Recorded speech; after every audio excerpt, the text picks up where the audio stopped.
ये कथा द्वापर युग की है, जब भगवान श्री कृष्ण के सुदर्शन चक्र ने काशी को जलाकर राख कर दिया था। बाद में ये वाराणसी के नाम से प्रसिद्ध हुआ। ये कथा इस प्रकार है। मगध का राजा जरासंध बहुत शक्तिशाली और क्रूर था। उसके पास अनगिनत सैनिक और दिव्य अस्त्र शस्त्र थे। यही कारण था कि आसपास के सभी राजा उसके प्रति मित्रता का भाव रखते थे। जरासंध की अस्ति और प्रस्ति नामक 2 पुत्रियां थीं। उनका विवाह मथुरा के राजा कंस के साथ हुआ था। कंस अत्यंत पापी और दुष्ट राजा था। प्रजा को उसके अत्याचारों से बचाने के लिए भगवान श्री कृष्ण ने उसका वध कर दिया। दामाद की मृत्यु की खबर सुनकर जरासंध क्रोधित हो उठा। प्रतिशोध की ज्वाला में जलते जरासंध ने कई बार मथुरा पर आक्रमण किया, किंतु हर बार श्री कृष्ण उसे पराजित कर जीवित छोड़ देते थे। एक बार उसने कलिंग राज पौंड्रक और काशी राज के साथ मिलकर मथुरा पर आक्रमण किया, लेकिन भगवान श्री कृष्ण ने उन्हें भी पराजित कर दिया। जरासंध तो भाग निकला, किंतु पौंड्रक और काशीराज भगवान के हाथों मारे गए। काशीराज के बाद उसका पुत्र काशीराज बना और श्री कृष्ण से बदला लेने का निश्चय किया।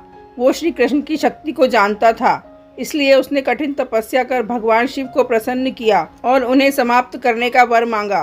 भगवान शिव ने उसे कोई अन्य वर मांगने को कहा, किंतु वो अपनी मांग पर अड़ा रहा। तब शिव ने मंत्रों से एक भयंकर कृत्या बनाई और उसे देते हुए बोले, वत्स, तुम इसे जिस दिशा में जाने का आदेश दोगे, ये उसी दिशा में स्थित राज्य को जलाकर राख कर देगी। लेकिन ध्यान रखना, इसका प्रयोग किसी ब्राह्मण भक्त पर मत करना, वरना इसका प्रभाव निष्फल हो जाएगा। यह कहकर भगवान शिव अंतर्ध्यान हो गए। इधर दुष्ट कालयवन का वध करने के बाद श्री कृष्ण सभी मथुरा वासियों को लेकर द्वारिका आ गए थे। काशीराज ने श्री कृष्ण का वध करने के लिए कृत्या को द्वारिका की ओर भेजा।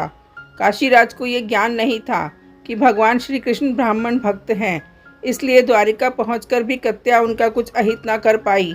उल्टे श्री कृष्ण ने अपना सुदर्शन चक्र उसकी ओर चला दिया।